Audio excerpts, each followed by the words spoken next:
What is going on? What is going on? What is going on, party people? It is your boy, Coach D Brown, former big leaguer, former first round pick with the Kansas City Royals. And man, we are back at it, man. We are back at it. It's been a while since I've had a coach on here. I took a hiatus last week and kind of laid low and chilled out, but I definitely wanted to make sure that I come back and come back with fire and, come back with a Power Five head coach out there in the Big Ten doing his things. And like I said, always have little stories and stuff. So way back, I ain't gonna say how many years ago, but I took this guy over here from New York, took a nice little flight over to the Iowa City to a recruiting trip out there and to sit down with one Hayden Fry, who was the head coach at University of Iowa Hawkeyes at that time. I think he lasted maybe 1 or 2 more years. God bless his soul. I know he's since passed, but Hall of Fame caliber coach, Hall of Fame coach was there. And the good thing is, coach, I went over to the baseball program. And I went in there just kind of briefly browsed through the locker room and everything like that, just to check it out because I was going to do 2 sports there. And I loved everything about Iowa. It was just, I love the atmosphere. It was Thanksgiving weekend. That week around there playing Minnesota, but the one thing, it was just it was so much of a culture change for me personally. You know what I'm saying? That I couldn't. Yeah. So anyway, that's my Iowa ties. Without further ado, we bring in Iowa here, and Coach Rick Heller from University of Iowa, head coach, is here. Coach, how you doing, brother? I'm doing good. I'm surprised that you didn't come to Iowa because oh man, the Dana Hughes and Bo Porter both were doing both for Hayden Fry right before your time getting there, I believe. And I would have thought maybe they put the heat on you. Hey, I talked to Dana. It's funny. I talked to Dana maybe. I haven't seen him in years because he ended up playing in the NFL. Man, maybe maybe a little over a month ago, I spoke to Dana. Crazy year, all these years later. But yeah, it's I think Murray Hanks was a 2-sport guy too, wasn't he? 2-sport guy over there. Yeah. So you're known for 2 sports guys over there in Iowa, man. Great part of the country, man. So anyway, Coach, what I like to do with all my guests, man, I love to from the beginning talk about where you're from, playing career to coaching career to where you are now. Well, I'll try to keep it as short, but it's a pretty long story. So mine was not traditional in a sense of getting to Iowa. It was a pretty long road. Coached high school baseball while I was still in college and still playing. I was trying to because Iowa plays high school baseball in the summer. It's the only state in the country that plays their high school baseball in the summer. And I was married with a child in college and played football, basketball, and baseball. And so I was pretty busy at Upper Iowa University, and then was a high school coach. Had a chance to come back to Upper Iowa as the head coach at a very young age. At the time, I was hired. I was the youngest head coach in the country at 23, and turned 24 shortly after that. And it wasn't because I was anything special. I don't think anybody else wanted the job. So I took that. I took it, and I knew I wanted to coach college baseball, and I thought that might be my only shot, and was at Upper Iowa for 12 years. 10 of those years I coached receivers and was the head baseball coach at Upper Iowa, and we had a great deal of success there. Went to the World Series in '96, recruited nationwide, had a lot of kids from all over the country and a whole bunch from California and Florida that we had come out there and play, and then had the opportunity to take the job at the University of Northern Iowa in 2000, and Division I job, but a tough job in a tough league. When the Missouri Valley was really rolling with Wichita State and Missouri State, Creighton, all those guys. Still a very good league, but it was a great league at that time. And then was at UNI for 10 years. We won a championship in 2001, and they dropped baseball. Just out of left field, blindsided. It was opening day. We were in Little Rock, Arkansas at 10 in the morning in the hotel room, and I get a call and said, we're dropping baseball. This will be the last year. We're going to play it out, but it's done when it's over. And real tough time for all of us in all of our lives. And luckily for me, I was hired by Ron Prettyman at Indiana State late in the summer.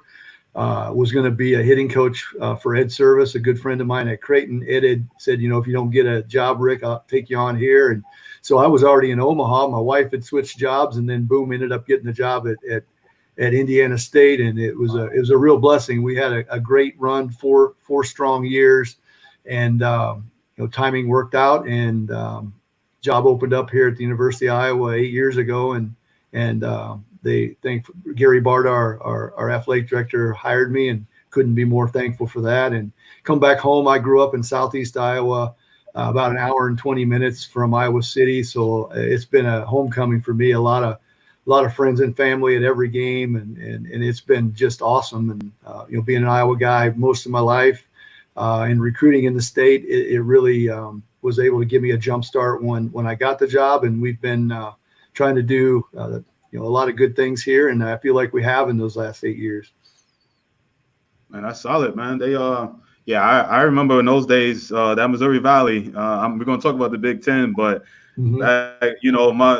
guys 35 and older, they between Wichita State and Missouri and Creighton, and man, you guys I didn't realize those guys. It was a really good league. It was rolling back then with Coach Stevenson at Wichita State, and it was an eye opener for me coming from a Division III job and working my way up. It was a wake up call. I remember the first game in the Valley was against Illinois State, and they were picked middle of the pack.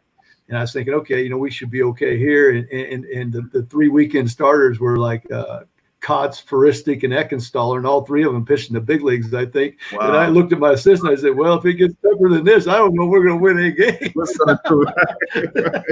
Right. Like, well, Lord have mercy. We're in for it. Yeah, I can only imagine, man. That's a great story. Listen, I mean, so now you're at Iowa. You're home.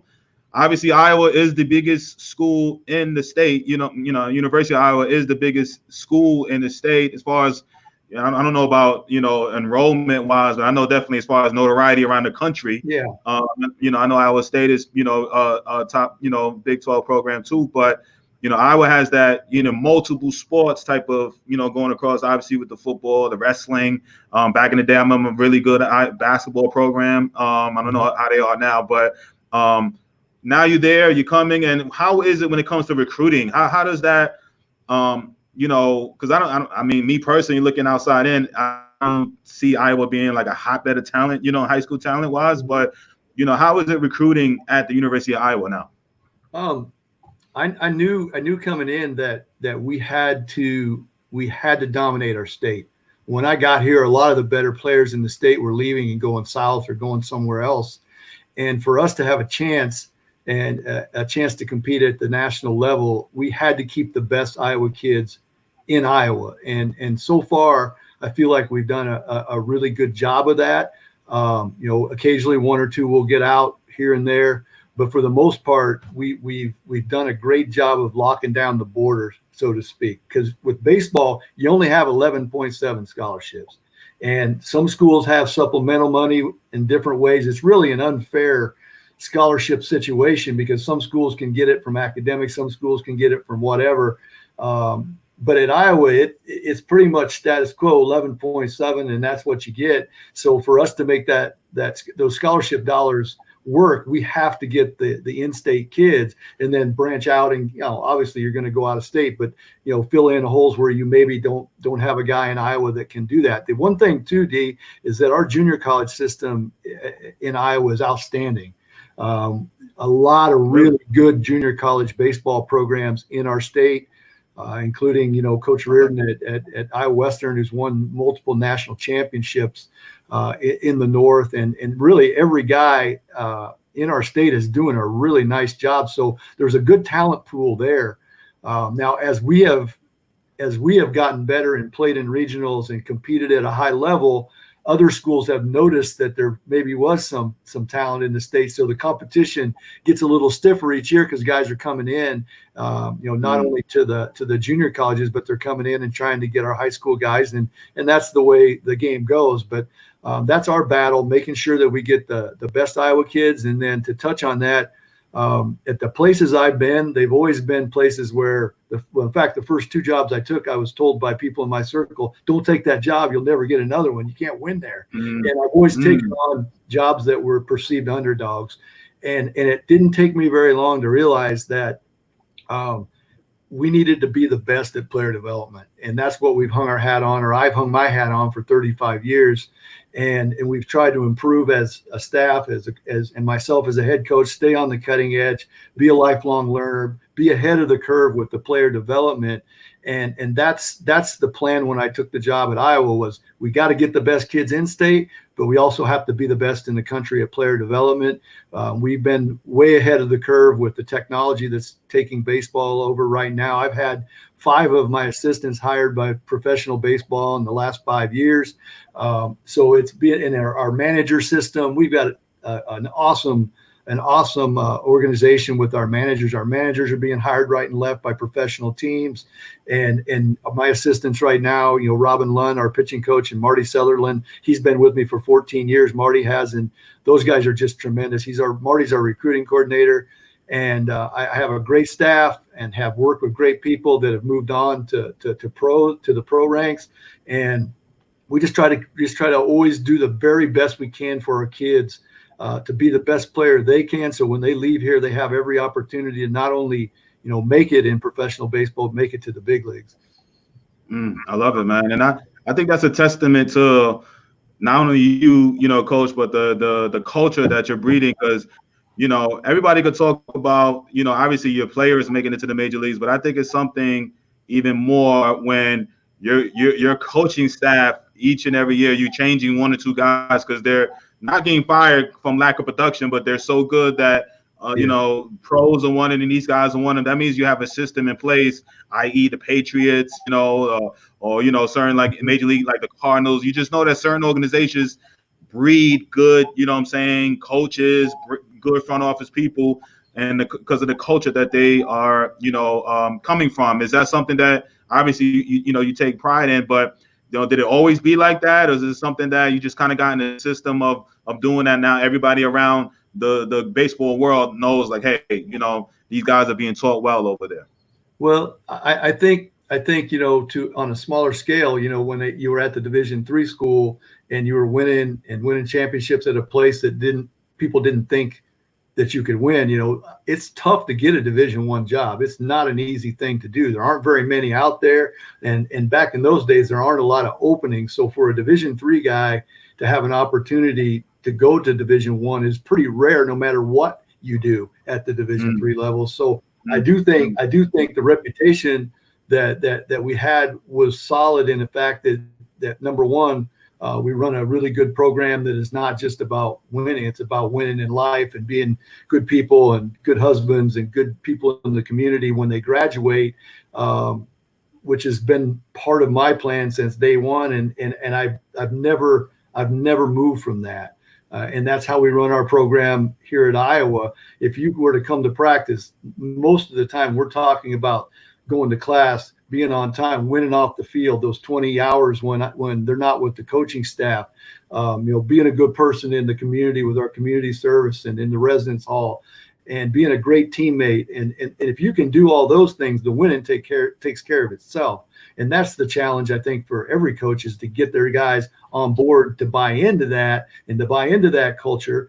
And then we've got something going really good here right now. But the point I want to make is that could change in 2 weeks if we let our guard down, if we let, if we don't hold people accountable, if we don't get the right players in the program, it can take a turn for the worse in a second. In all those years of building and all those guys that put all of it in to build our program is all for naught if we don't stay on top of it. But I think that after 35 years, a lot of people playing everybody, not everybody, but across the country, they see that in how our players carry themselves. They see that in how the coaching staff carries themselves. No matter who it is as an assistant, they all have to fit into that mold. And then as we've improved and gotten better, I always believe that if we could get to a program where we had a fair shot from a budgetary standpoint and we had a fair shot from a scholarship standpoint, that system of player development, both on and off the field, would work really, really well. And I just think that it's proven that it has. And you see it with the number of draft picks. I mean, we've had like 22 or 23 here in the time, and it had been 30 years since they'd had 20 guys drafted prior to that. So the players in the program were not only getting better on the field, they were getting better off the field. Our team improved, so that meant that scouts were coming in to see us more. We had more kids get opportunities to play professionally, and those coaches that were part of those staffs, they had an opportunity to move on as well and move into either a head job as a college coach or a professional job. Good deal, man. So I want to dig a little bit deeper into University of Iowa. It's been a long time, but since I've took my little self out there to Iowa City, man. But for my listeners, man, tell me a little bit about the campus. I mean, tell me about the facilities. We'll talk about the conference a little bit, but give me a little bit about Iowa, man. Enrollment, how many kids coming in there, and then talk about the program a little bit.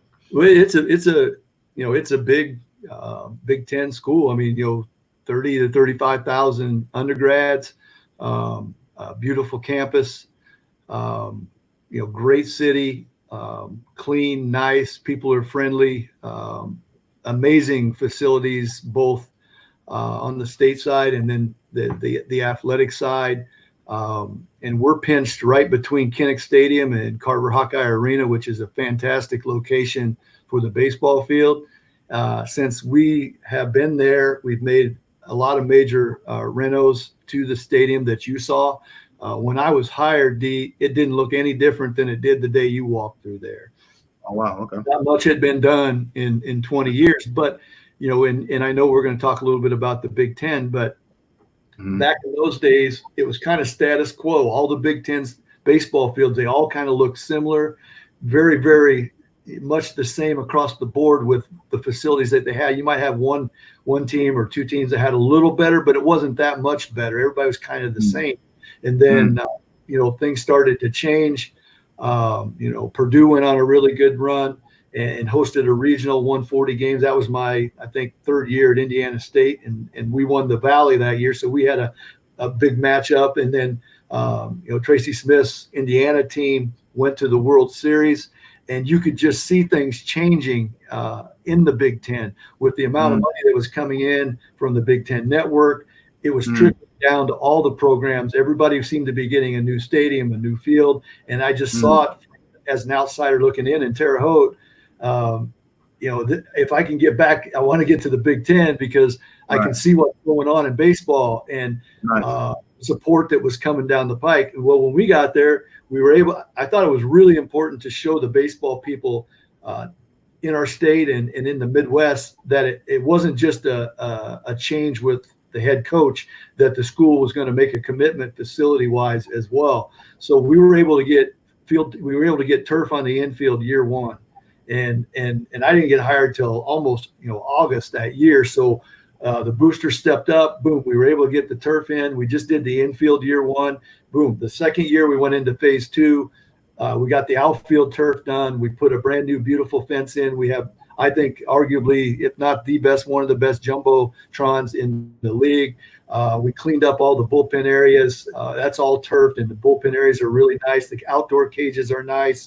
We have an amazing place to practice indoors with our indoor football practice building. I mean, you could play a football game in there. It's that big, and so we get a lot of time in that building. We also have 4 drop-down cages in that building. And then when football moved into their new facility in my third year, we took over their old football weight room. And I say we, meaning baseball and softball, we split that facility, but we have turned that into basically a training lab, both pitching and hitting, all the tech that we have in there, hit tracks.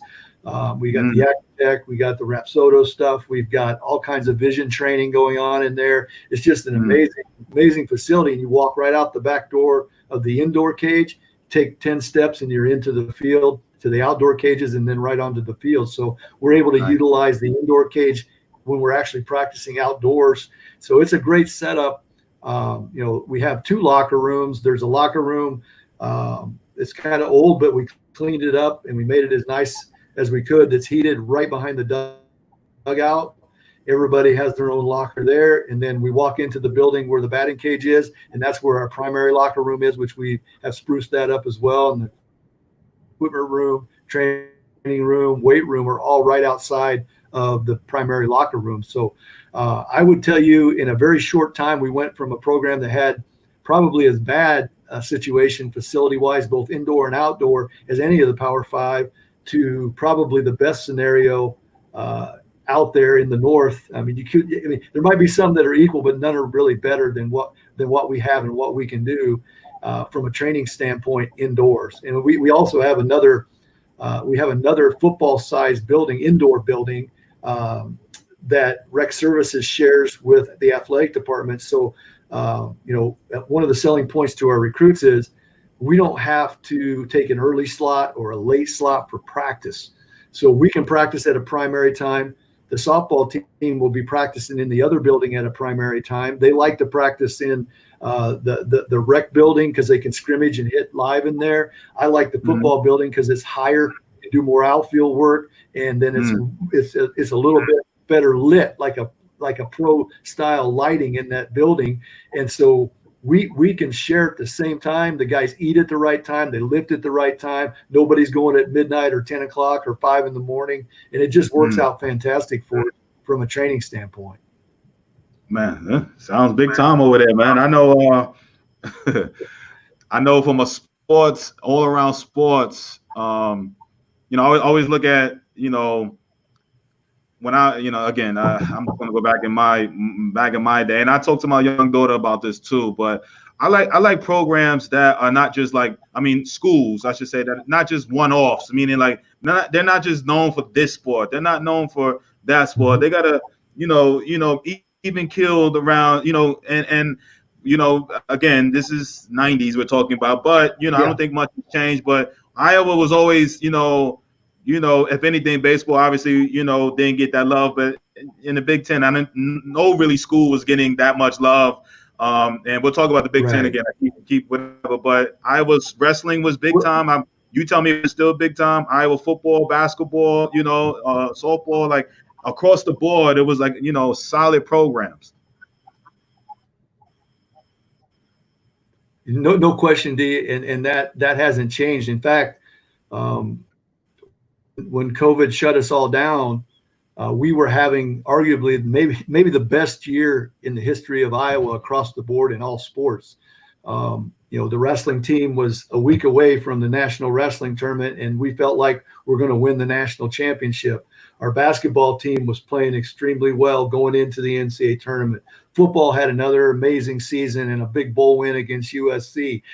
Soccer was doing great. Gymnastics was doing great. We were off to a great start. In the first 15 games, we had beaten Arizona, North Carolina, and Duke, and our softball team was winning games. I mean, it's rolling with all the sports. And I think, like you said, if you're looking, that's kind of what you want to see, is that it's not just the one trick pony out there where all the money's funneled into one thing. When you see teams winning and doing well across the board with quality facilities, that's a nice balanced program, athletic program, where you're going to go in and have an opportunity to get everything that you need to be the best player that you can be.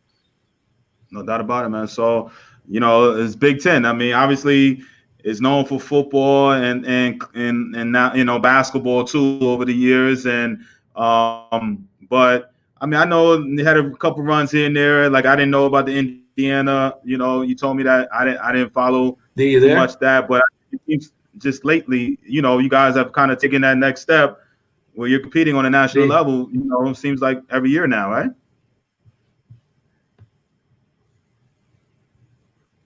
Can you hear me, Coach? I lost the coach. D, are you there? I got you back. Good. All right. Sorry about that. I don't know what happened. Yeah. Okay. Now, I asked that question about the Big Ten baseball. It's like, it seems like it's, up Michigan making it to the College World Series, and I know Indiana. So tell a little bit about the conference and, the moves and the uptick that it seems outside looking in like it's happening right now. Is it? Am I right to think that the Big Oh, Ten? no question, no question. I mean, we're as a league competing at a high level nationwide. I mean, you saw Coach Bakish's Michigan team, almost win the national championship last year. Playing Vanderbilt for the national championship, won a game in the final three. I mean, where the league has gone is just been amazing. And like I hit on it earlier, I saw it happening, starting to happen when I was in Indiana State. And since I've been here at Iowa, it's just continued to grow and get better. We have so many good young coaches in our league. Everybody is getting the adequate support that they need. I think one of the big reasons, aside from the coaches and the recruiting that they're doing, because that's outstanding. I mean, you have to have good players. But when we talked about the indoor football practice facilities, what that has allowed us to do is, even though we may not be able to get outside, we can do everything that we would do outside inside. And that was not the case for years and years and years. I mean, I'm stuck in a gym with 50 guys. I mean, it made it difficult. You could get it done. But now when we go south, let's say we go to Florida week 1 and we come back, we can work on things just like we would if we were outside. And in fact, I would argue that the schools in the Mid-South, because let's face it, we have to, right now, the way the schedule sits, we're playing, in the winter, basically from mid-February to mid-March. It's cold. Unless you're south of Tampa or South Texas or, Arizona, you're playing in cold weather, even in Louisiana, Mississippi, Georgia, Alabama, and especially North Carolina. All those places are playing in cold weather. And a lot of those places don't have those football buildings to practice in. So if they're having bad weather, a lot of those guys are in a pool shed with a space heater, and we're in this beautiful facility where we can do everything we would be doing outside. I think that's the case across the board with the Big Ten. All of us have those, and that's enabled us to really jump and catch up with teams by having that. And then as we've improved with the number of, but the talented players in our league, guys have really improved their schedule. And we've been able to go out and play and compete and win games against top level teams, even early in the season, as opposed to maybe late when we've caught up. It's not such a disadvantage anymore being able to train those facilities. And, a lot of kids want to go to a Big Ten school. The academics are outstanding across the board in all of the Big Ten institutions, and the campus life. A lot of kids want that. And now they can look at it and say, hey, I can go there.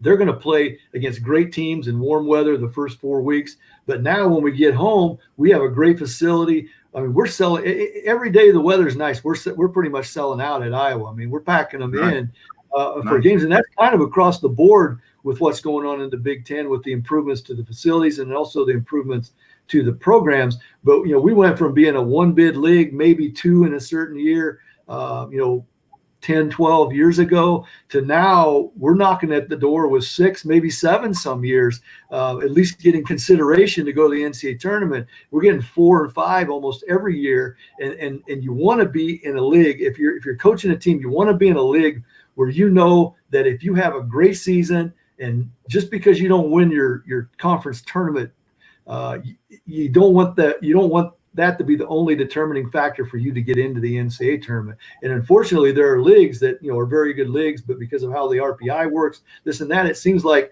you might win the regular season, but if you don't win the conference tournament, you don't get into the NCAA tournament. Well, that's no longer the case in the Big Ten, and that to me is a good measuring stick for where we're at, going from a 1-bid league or a 2-bid league to a 4-5 and even bigger than that some years. So what's happening in our conference is awesome. We're playing our conference tournament now at TD Ameritrade in Omaha, which is a great setting. The side of the College World Series gives you, I think, an advantage if you make it there. Like Michigan, they played there a bunch of times. So, yeah, it's just been great.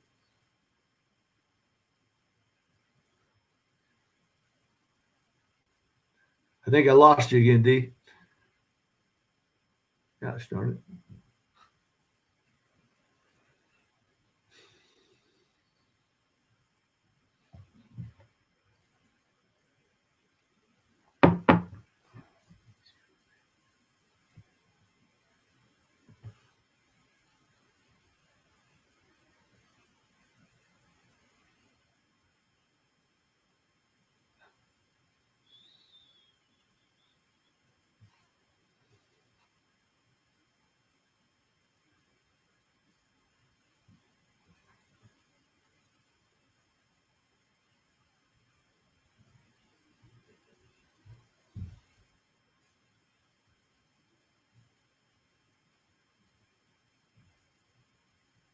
D.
D.